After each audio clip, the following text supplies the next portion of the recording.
Olá, pessoal. Bom dia, boa tarde ou boa noite. Eu não sei em que horário você está assistindo este vídeo, mas eu gostaria de saudá-lo e dizer que estamos muito felizes pela sua presença aqui com a gente. Seja muito bem-vindo ao canal aqui da Infolição, um projeto que nasceu, com o objetivo de facilitar a compreensão da lição da Escola Sabatina por meio de belíssimos infográficos explicativos que a gente cria por aqui. Se você ainda não conhecia o projeto da Infolição, eu convido a visitar as nossas redes sociais, os nossos grupos no WhatsApp, e também se inscrever aqui no nosso canal para participar desse projeto que é guiado por Deus. O link para tudo isso daqui vai estar aqui na descrição do nosso vídeo. E antes de a gente iniciar aqui a nossa recapitulação, com um breve resumo da lição de sábado, eu queria convidar o pastor Elias para já fazer a oração e logo em seguida eu já compartilho a tela e a gente já pode começar a discussão. Pastor Elias, você pode fazer a oração para nós darmos início, por favor? Vamos orar. Querido Pai Celestial, louvamos o Teu nome, Pai querido, por todas as bênçãos recebidas. Obrigado porque o Senhor tem sido muito bom conosco, Tua misericórdia nos alcança e dura para sempre. Te suplicamos agora uma bênção especial sobre a nossa recapitulação do estudo da lição da Escola Sabatina, que os ensinamentos que encontraremos em Tua Palavra possam encontrar realidade prática também em nossas vidas. Permaneça conosco, no nome de Jesus. Amém.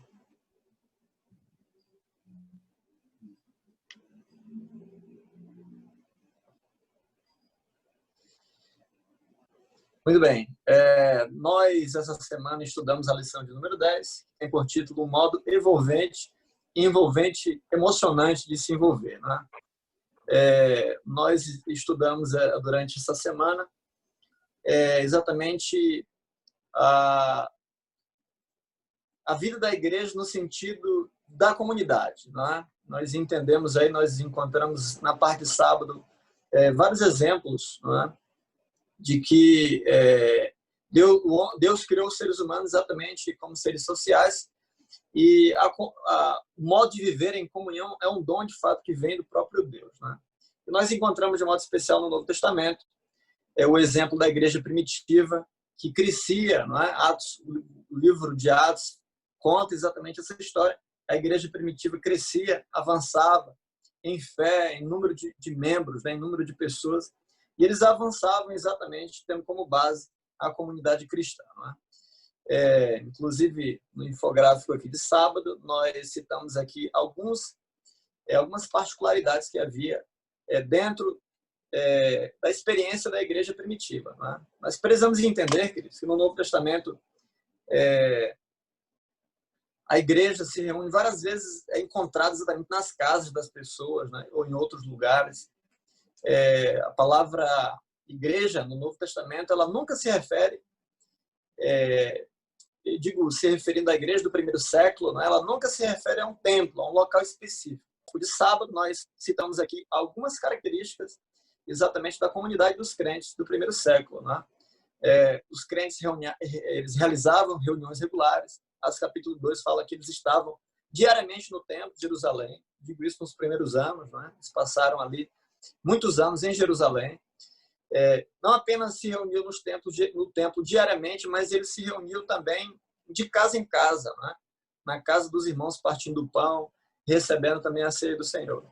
Além disso, eles estavam reunidos também em reuniões de oração. Atos capítulo 2 fala sobre isso. Atos capítulo 5 também fala sobre isso. Quando Pedro foi preso, a igreja estava orando exatamente para que Deus pudesse operar libertação. Além disso, eles viviam unidos, né? O modo de viver da igreja primitiva é exatamente o modo de união. Eles vendiam suas posses, eles viviam exatamente dessa maneira. Além disso, né, eles praticavam o altruísmo, eles tinham de fato um caixa comum. Há muitas implicações dessa atitude da igreja, né, que inclusive nós iremos, na fala dos colegas, tratar um pouquinho sobre esse assunto. Mas é um fato que eles tinham, de fato, um caixa comum. Quando algum irmão passava necessidade, eles tiravam daquele caixa comum também para alimentar órfãos, viúvas. Né? Eles tiveram algumas dificuldades posteriores, mas esse era uma das formas exatamente que a igreja vivia ali no primeiro século, no início do primeiro século, né? Quando a igreja foi organizada. E, finalmente, eles tinham também o respeito da comunidade. A Bíblia diz que eles cresciam em graça, né? Tanto diante de Deus quanto diante dos homens. Né? Eles avançavam em fé e a comunidade diz a Bíblia que eles tinham paz com Deus, né? E também com a comunidade. Apesar da perseguição, que era algo recorrente, mas eles encontravam exatamente o favor da comunidade no sentido exatamente da comunidade reconhecer, a comunidade secular reconhecer que a comunidade cristã vivia de fato unida, né? Nós precisamos, queridos, entender, esse particularmente é um pensamento meu, muitas vezes nós olhamos para a história da igreja primitiva uma visão muito romântica, né? Alguns imaginam, inclusive, que a igreja primitiva não falhou em momento algum, porque eles receberam o Espírito Santo. Mas eles tinham também suas dificuldades, né? Apesar de terem recebido o Espírito Santo no dia do Pentecostes, eles eram seres humanos. Eles tiveram seus erros, falharam de alguma maneira administrativamente, né? Mas isso não impediu, queridos, que eles avançassem em fé, em comunidade, né? Como eu falei inicialmente, nós somos seres sociais, Deus nos criou dessa maneira. Quando Adão estava sozinho lá no Éden, Deus estabeleceu exatamente uma mulher para ele, para que ele não vivesse só. E hoje também, na igreja moderna, né, nós temos também vários métodos, né, que a igreja exatamente nos repassa para que possamos ter esses momentos de comunidade, né? E esses princípios que encontramos na igreja primitiva, nós podemos também replicá-los hoje, na nossa vida moderna, né? Tudo isso que exatamente foi citado no infográfico. Amém. Deus seja louvado. Obrigado pelos comentários, pastor Elias. E obrigado pela essa aplicação final aí, foi muito bacana também. Só queria ressaltar, né, que o autor do Infolição dessa semana, infelizmente ele não pôde participar, o pastor Luiz Francisco, ele não conseguiu participar da nossa reunião aqui, mas ele está nos presenteando aqui com esse conteúdo aí belíssimo do infográfico. Queria convidar agora o pastor Moraes, aí, que vai fazer os comentários a respeito da lição de domingo. A parte aí de domingo, a palavra-chave que eu gostaria de usar é a palavra relacional. Você tem... não é bom que a gente pegue a ideia que fica subentendida de que pequenos grupos é uma ideia divina, com certeza, mas não podemos chegar a ponto de dizer que no princípio tínhamos um pequeno grupo, né? Mas os princípios do pequeno grupo, ou os princípios relacional, já existia no início de tudo. Porque a palavra no princípio, em Gênesis, ela é interpretada por Paulo, lá em Colossenses 1, ele distribui toda a palavra no princípio, em Gênesis 1:1, que é Bereshit. A palavra Bereshit, ela é composta por duas partículas hebraicas, a preposição be e o substantivo rosh. Ali a palavra Bereshit, ela é traduzida por Paulo no Novo Testamento como por meio dele, para ele, nele, através dele, a preposição. E o substantivo, o apóstolo Paulo, ele fala cabeça, princípio, primogênito. O que a gente entende de Colossenses 1, a partir do versículo 15, é que Paulo está interpretando Gênesis 1, de forma que uma tradução bem aceitável de Gênesis 1:1 é através de Cristo, ou para Cristo, por meio de Cristo, Deus criou o céu e a terra. Então, quando você identifica a pessoa de Cristo logo na primeira partícula da Bíblia, então fica fácil entender que a Trindade, a divindade, estava presente na criação. Você já tem a ideia no mínimo de que há uma pluralidade. E aí você vai encontrar essa pluralidade em Gênesis. Eu até anotei aqui que existem N situações. Eu anotei aqui as mais comuns que a gente usa. Gênesis 1:26, façamos o homem. Gênesis 3:22, o homem se tornou um como de nós.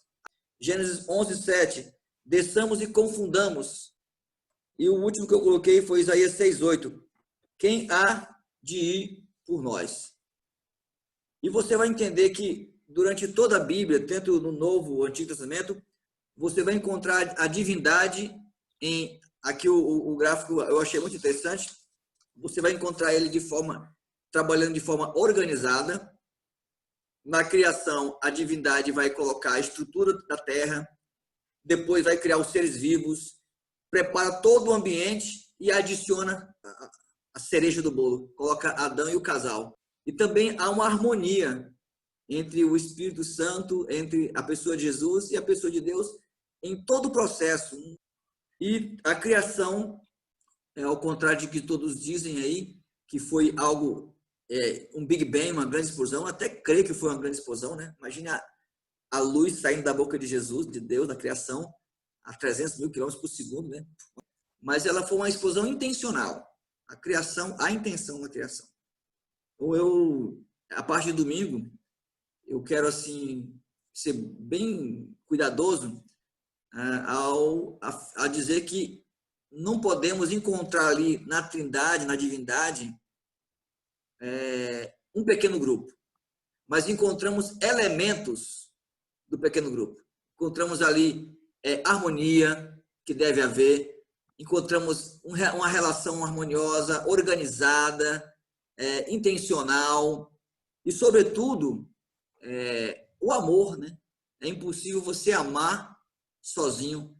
Esses elementos provam o seguinte, que a divindade contém elementos importantes que podem nos nortear hoje na formação de pequenos grupos. Mas eu fico meio com o pé atrás de afirmar que a divindade foi o primeiro pequeno grupo. Obrigado, pastor Moraes, aí pelos comentários, também pelo esclarecimento final aí, muito bem pontuado. Queria convidar aí agora o pastor Elton. O pastor Elton foi o artista da semana aí, e ele vai trazer aqui as impressões dele a respeito da lição de segunda-feira. Por favor, pastor Elton. Olá, amigos. Que bom nós estamos falando desse assunto. Pastor Moraes já começou ali um pouco, teve uma fala aí que alguns podem considerar polêmica. Eu achei que eu que ia começar a polêmica, mas o pastor Moraes ele se adiantou aí, ele já abriu, então eu já vou poder falar um pouquinho com mais liberdade. Mas, brincadeiras à parte, esse assunto de pequenos grupos é um assunto bem interessante, atual, porque nós, adventistas, levantamos essa bandeira. Eu creio que todos os membros aqui da Infolição aqui presentes fazem parte de um pequeno grupo. Eu faço parte de um pequeno grupo de pastores, incentivo os pequenos grupos aqui no meu distrito, e existem vários. Mas é interessante nós podemos ver esse assunto de uma visão bíblica, de uma visão hermenêutica.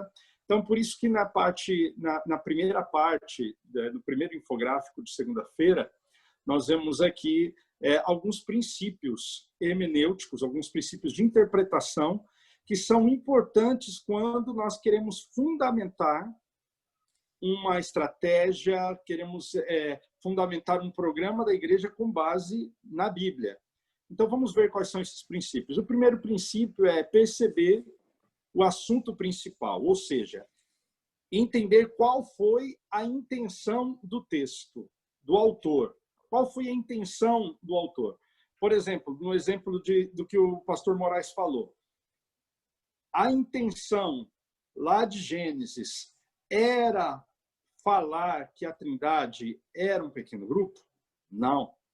Mas era a intenção do autor mostrar uma pluralidade na divindade? Sim, isso é bem claro.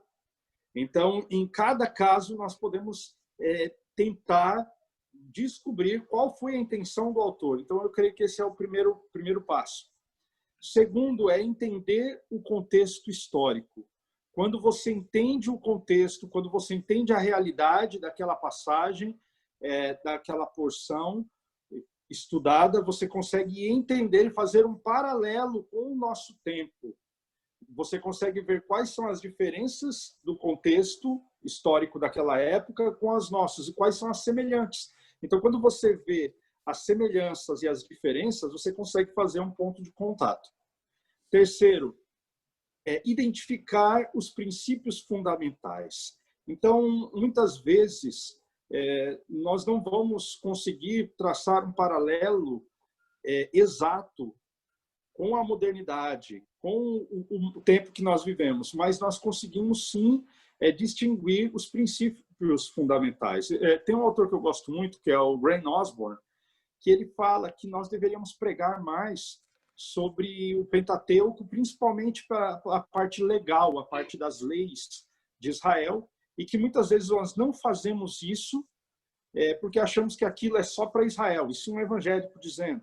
E nós, muitas vezes, quando pregamos o Pentateuco, a gente só pega partes específicas ali do sábado, santuário, e às vezes a gente acha que aquelas leis, como não se aplicam mais a nós, muitas delas, que elas não devem ser pregadas, não devem ser discutidas, mas mesmo naquelas leis que são leis de organização, algumas leis que tenham a ver com o contexto do deserto, aquelas leis têm princípios que podem ser trazidos para cá. Então, é interessante, toda vez que você lê a Bíblia, você, mesmo que seja uma passagem que não se aplique exatamente para nós, mas a gente tem que buscar qual é o princípio fundamental que está lá, né?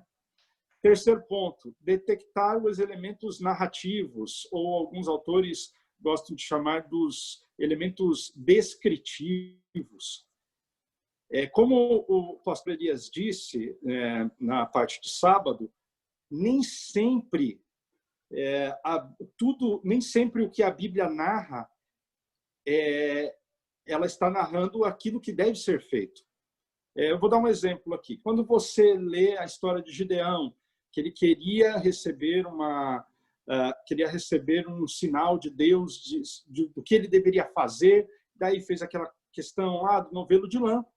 Ali é uma descrição de como alguém se comunicou com Deus. Você agora não pode pegar a história de Gideão e falar, não, agora toda vez que eu quero conversar com Deus e quero saber a vontade de Deus, eu vou ter que pegar, então, agora um novelo de lã. Não, aquilo foi uma descrição de algo pontual que aconteceu há muito tempo. Mas nem sempre Deus vai se comunicar com as pessoas daquela maneira.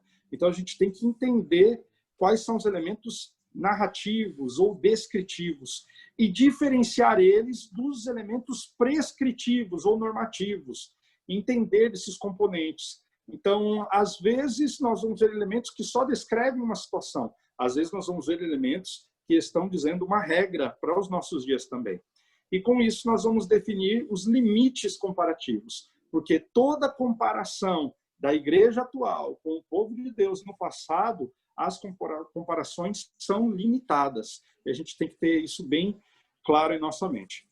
Então, a Bíblia ela não aborda especificamente o conceito moderno dos pequenos grupos, mas ela apresenta princípios que auxiliam em sua realização. Agora vamos para a segunda parte de segunda-feira, que a lição traz esse exemplo. Ela traz dois exemplos, na verdade, né? Na parte de segunda, o exemplo de Moisés e seu sogro, e traz também o exemplo de Jesus e os discípulos. Mais uma vez, eu não creio que Moisés dividiu o povo em pequenos grupos. Eu acredito que ele dividiu em grupos pequenos, mas nos pequenos grupos, na maneira moderna, não. Mas nessa história você pode ter o princípio da descentralização. Então, a partir do momento que ele dividiu em grupos pequenos ali as lideranças para resolver os problemas, houve uma descentralização. Então, olha só, qual era o problema que estava tendo? O processo para a resolução dos problemas estava sendo demorado, o líder estava ficando sobrecarregado e o povo estava ficando parado. A Bíblia diz isso. Qual foi a solução trazida por Jetro e que Moisés concordou? Agilizar o processo, instruir o povo e distribuir as tarefas. E através desses conselhos de Jetro, nós podemos aprender lições de como descentralizar o trabalho da igreja. Então, olha só, em Gênesis nós podemos ter o princípio de que nosso Deus é um Deus relacional. E isso nós podemos aplicar para os pequenos grupos modernos. E agora, também na história de Moisés, nós vemos que Moisés descentralizou o poder, descentralizou as tarefas, ele dividiu, ele repartiu. Esse princípio deve ser aplicado também nos nossos pequenos grupos modernos. Então, eu creio que se nós seguirmos isso, nós vamos evitar alguns exageros comuns aí. E uma coisa que eu quero falar, que agora já não vou falar mais, né? Acho que só no final, mas eu quero dizer uma coisa para vocês. Para nós darmos ênfase em uma determinada estratégia ou uma determinada um determinado departamento da igreja, você não precisa encontrar uma base bíblica específica. Nem sempre você vai encontrar um texto claro dizendo sobre aquela estratégia, mas você vai encontrar os princípios. Quer ver um exemplo? Você não vai encontrar uma base bíblica específica para o Clube de Desbravadores. Mas, sem dúvida, o Clube de Desbravadores é um departamento guiado por Deus. Você não precisa ficar caçando textos para tentar provar que a ideia dos desbravadores é bíblica. Mas você vendo o Clube de Desbravadores e vendo os princípios que ele usa, você consegue encontrar paralelos bíblicos. E assim como outros departamentos e estratégias. Então, a gente tem que tomar cuidado, porque às vezes na ideia de a gente querer provar que uma estratégia ela é certa e correta, às vezes nós podemos acabar caindo no erro de forçar os textos e dizer aquilo que a Bíblia nunca disse. E isso, ao invés de reforçar o departamento ou reforçar a estratégia, pode enfraquecer. Então, a gente tem que ser sincero com o texto bíblico, a gente tem que ser honesto com o texto bíblico. Se nós queremos ser honestos na hora de pregar as nossas doutrinas e crenças, também na hora de fundamentarmos as nossas estratégias, os nossos eventos, a gente também tem que tomar cuidado com alguns exageros interpretativos. Obrigado, pastor Elton, pelos comentários. Na lição de terça-feira, intitulada Organizados para Servir, a gente conversando aqui antes de iniciarmos a gravação, a gente entendeu que cada um pode dar uma contribuição a respeito desse tema. Eu vou começar lendo o primeiro parágrafo logo após a pergunta, para servir de introdução aqui à discussão entre os nossos amigos aqui, que diz o seguinte: Paulo não apenas revelou a importância dos dons espirituais, mas sugeriu como podem ser organizados. Os dons podem ser organizados. Ele discutiu os dons espirituais no funcionamento do corpo de Cristo, né? Então aqui, acho que nessa lição aqui a temática foi essa questão da organização, e eu queria convidar meus amigos pastores aí para alguém fazer um comentário adicional a respeito dessa lição de terça-feira. Eu já vou compartilhar aqui o infográfico relacionado a esse dia também. Eu queria dar uma pequena contribuição nesse gráfico aí, com duas palavras, né? Diversidade e dependência. Deus organizou a igreja dele dessa maneira para que houvesse uma diversidade de dons e para que nós também tivéssemos dependência, né, entre nós. E essa organização para que a igreja seja humilde, né? Veja, eu tenho o dom da fala, mas eu não sei cantar. Eu tenho que me conter no meu dom e me tornar humilde e saber que tem pessoas em outras áreas que são melhores que eu e que eu dependo deles. Nesse universo de diversidades, a igreja cria uma interdependência entre a igreja e a própria pessoa de Cristo. Isso tudo, né, para aplicar no serviço. Pastor Elias? Eu quero citar nessa onda aí das duas palavras aí que o pastor Moraes começou, eu quero citar mais duas palavras, que é unidade e humildade, né? Essa questão da diversidade, ela gera a unidade do povo de Deus e nos ajuda também a entender a lição da humildade, né? Esta é uma das lições que Cristo sempre tentou colocar na mente de seus discípulos, né? Como o pastor Moraes citou aí, um exemplo assim bem prático, né? Eu tenho alguns dons, mas eu não tenho todos os dons. E essa questão de não ter todos os dons me coloca em meu lugar, né? No reino de Cristo, dentro da igreja de Cristo, ninguém é excluído, todo mundo pode dar a sua colaboração.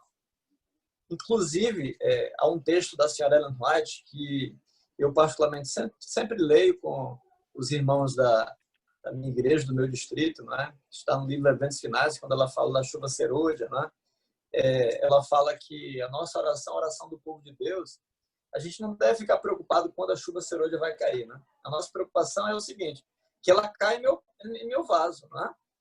E ela disse qual deve ser a oração do povo de Deus. Ela disse o seguinte: o povo de Deus deve dizer assim: Senhor, eu quero soar a proclamação, eu quero ser um colaborador. Então, eu tenho dito para os meus irmãos que esse é o meu lema: eu quero ser um colaborador da Igreja de Cristo, eu quero fazer minha parte. Né? Então, dentro do corpo de Cristo, todo membro tem a sua obra a realizar. Todo membro pode ser, de fato, um colaborador, fazer alguma coisa. Né? E dessa maneira o nosso serviço ele é completado. Eu canto, o pastor Moraes ora, o pastor Pablo canta, inclusive ele canta mesmo, né? O pastor Elton tira a oferta, né? O Pablo canta em inglês. O Pablo canta em inglês. Aí. Canta em inglês, pois é. Diga-se de passagem. Em espanhol também. Então, o que eu quero dizer é o seguinte: cada um realiza uma parte no serviço e toda parte do serviço ao Senhor é importante. Eu, particularmente, não concordo de que uma parte é mais importante do que a outra. Né? Todas as partes são importantes e elas se complementam. Né? Elas se complementam exatamente no serviço ao Senhor. Então, o que eu queria dizer, essas duas palavras, né? Unidade, e essa unidade, né? Essa diversidade nos dons nos leva exatamente a ter humildade, saber que todos são importantes do corpo. Obrigado, pastor Moraes. Obrigado, pastor Elias, também pela colaboração. Pastor Pablo, a lição de quarta-feira é contigo. Muito bem, amigos. Primeiro, eu quero mandar um abraço para o meu PG, para o meu pequeno grupo aqui da região do Mearim, da Baixada Maranhense. Pequeno grupo aqui de pastores, a gente se reúne e é muito, muito bom poder rever os amigos. Esse aspecto relacional, que já foi comentado pelos colegas, ele realmente é a base para a existência dos pequenos grupos. Claro que nós não temos como afirmar que na Bíblia existe um modelo igual ao molde do pequeno grupo que nós encontramos na atualidade. Mas, como já foi bem ressaltado, nós encontramos os princípios, encontramos o norte que pode nos guiar através dessa estratégia da igreja, dessa forma de lidar com a igreja, com a irmandade, poder alcançar resultados muito positivos.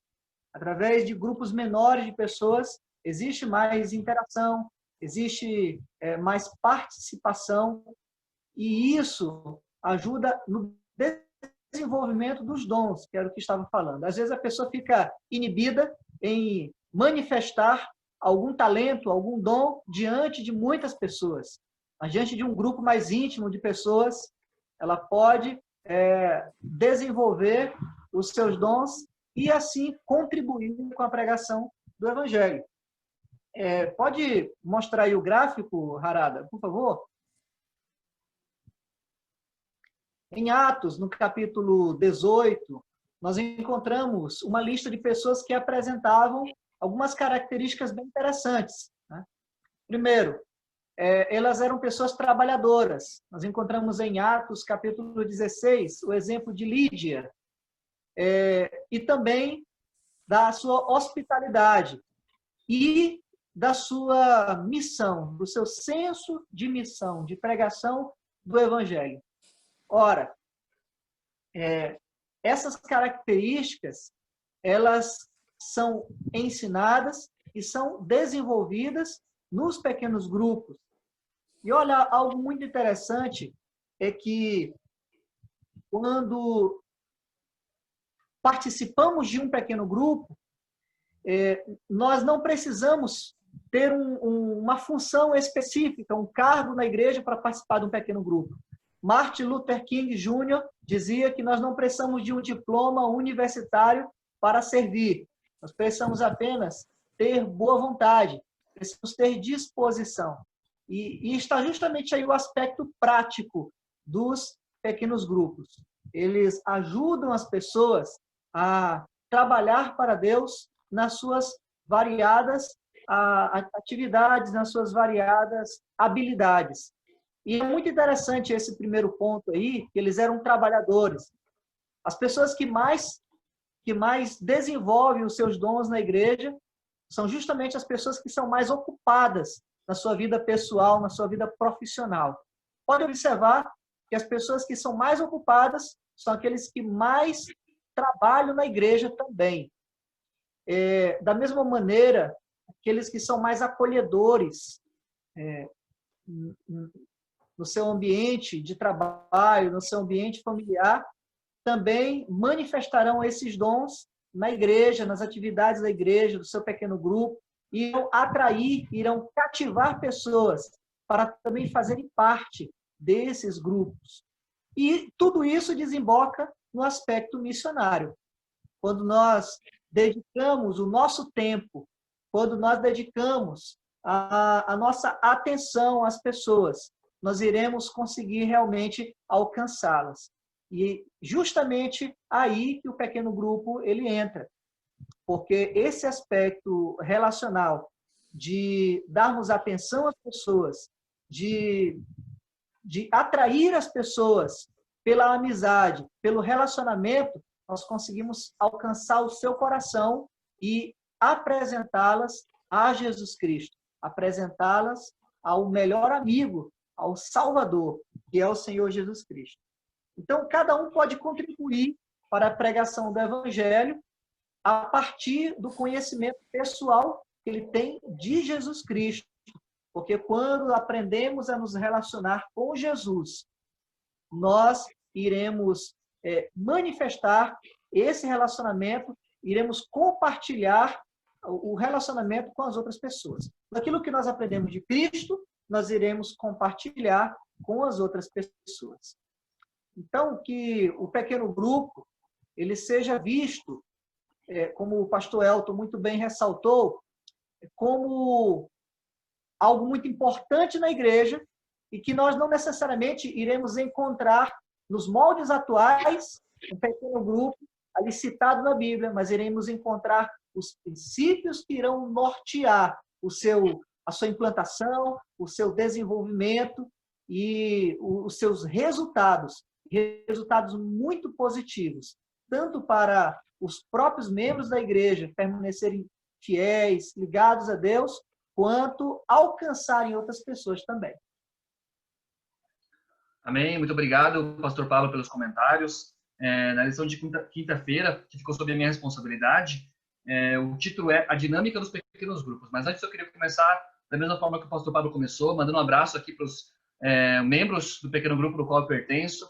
A gente tem uma base de geração 48, que é o nosso PG, no final das contas, intitulado Os Semeadores, baseado na parábola da semeadura.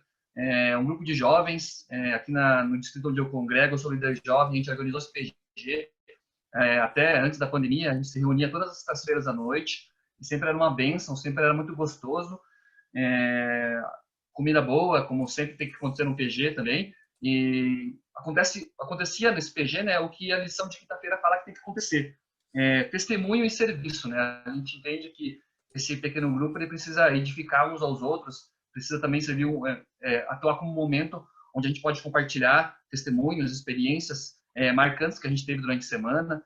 Então, nessa explicação do que é a dinâmica do PG, do pequeno grupo, no final das contas, é muito legal a gente ter isso como exemplo, né?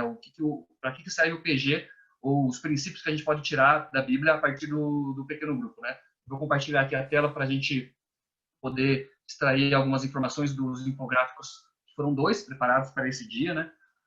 O primeiro deles aqui, ele explica que a vida religiosa em Israel acontecia em 2 lugares distintos, né? O primeiro deles no templo, onde acontecia o serviço diário e o local de sacrifícios, e na sinagoga, né? Que era uma espécie de igreja naquela época lá também. Então lá acontecia o serviço semanal e o local de instrução. E a gente tem como conclusão ali, né, que após a ascensão de Jesus, seus seguidores, né, eles não se separaram de imediato nas cerimônias do templo e frequentavam regularmente as sinagogas, né? Então aqui, da mesma forma que foi exaustivamente falado, né, a gente pode perceber aqui um princípio, né, do pequeno grupo, ou seja, as pessoas mesmo depois de que Jesus os deixou, as pessoas continuavam se reunindo. Então aí existe uma lição de perseverança, talvez, uma lição de que a gente deve manter o pequeno grupo unido, não importa qual seja a circunstância ali, a circunstância para eles podia ser adversa, né, com a subida de Jesus, muito embora eles tinham recebido o Consolador, o Espírito Santo estava com eles, mas mesmo assim, eles, com a saída de Jesus ali no meio deles, eles ainda se mantinham organizados, unidos, talvez não como um pequeno grupo moderno, como a gente tem esse conceito hoje, mas unidos, frequentando as sinagogas todos juntos, né? Na parte 2 do infográfico de quinta-feira, a gente tem ali um conceito bem interessante as igrejas do lar, e ali fala, né, o que os irmãos, qual que é o objetivo, né, dos irmãos para se reunir. E é muito legal ali que tem ali, né, o partir o pão, né? Então, como eu brinquei aqui no começo, né, os pequenos grupos aqui, pelo menos no nosso, sempre está regado com muita comida gostosa, para ajudar a tornar o momento mais gostoso. Mas não somente isso, né? A gente ora de forma intercessória, a gente estuda a palavra e tem sempre um pregador selecionado para aquele dia. Então, essa dinâmica do pequeno grupo é muito importante a gente poder extrair esses conceitos que a Bíblia que a Bíblia nos ensina para colocar em prática no momento atual, né? E antes de passar ali a palavra para o pastor Elton, que vai querer fazer um comentário, eu queria ler o que a gente encerra ali o infográfico, uma referência que diz que, conquanto, por definição, os pequenos grupos de hoje e as igrejas do lar não sejam a mesma coisa, os vários pontos em comum entre ambos certamente autorizam o uso de um como modelo para o outro, que foi o que foi comentado aqui várias vezes, né? Que o pequeno grupo ele pode não ser um conceito bíblico do jeito que a gente gostaria que fosse, mas na Bíblia traz diversos conceitos que a gente pode sim colocar em prática nos pequenos grupos atuais. Pastor Elton, por favor, se quiser fazer um comentário. Só uma coisinha rápida. Em relação ao partir o pão ali, que o nosso amigo Eduardo disse, né, da questão de alimento e tal, mas alguns teólogos acreditam que esse partir o pão era uma referência à Santa Ceia, ok? Só para deixar bem claro essa parte. Era só isso que eu queria falar. Obrigado, pastor Elton. E a gente já está se encaminhando aqui para o final da discussão. O nosso querido amigo pastor Luiz Francisco, ele chegou aqui já no finalzinho da nossa reunião, mas eu queria convidá-lo para fazer um comentário, para fazer um fechamento, né, com a lição de sexta-feira, e se ele também quiser pontuar algum assunto relacionado aos outros dias de lição, apesar do nosso tempo um pouco apertado, fique à vontade, pastor Luiz, por favor. E aí, gente, tudo bem? Aqui a gente chega igual à volta de Jesus, né? O dia e a hora ninguém sabe, mas aparecemos. Bom, eu acredito que as considerações foram bem assertivas. Aí eu tive a oportunidade de fazer mais uma vez a lição junto com o Elton e a gente pensa bem parecido nos pontos tratados aí, né? É um assunto que o pessoal debate bastante. Eu faço parte daquela linha, assim, sabe? As coisas que Deus pensa e os princípios que Deus coloca para a gente não precisam estar, às vezes, especificados num texto bíblico, né? Aquela ideia dos textos prova, por exemplo. A gente trabalha com princípios.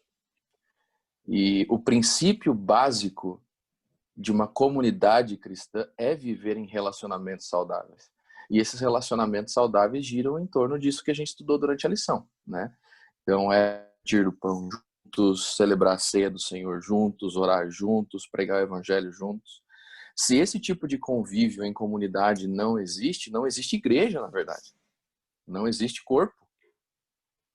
Para o corpo ser aquilo que Deus pensa para a sua igreja mesmo, essas coisas são elementos essenciais.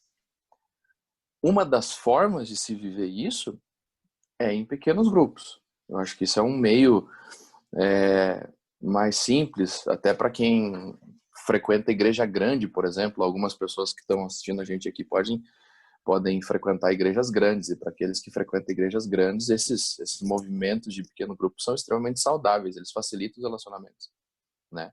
E isso é um princípio. Então, não precisa ter um texto prova, por exemplo, né? O princípio de um povo que se relaciona e convive juntos está na Bíblia do começo ao fim. Então, o que a gente tem que fazer é colocar isso em prática, né?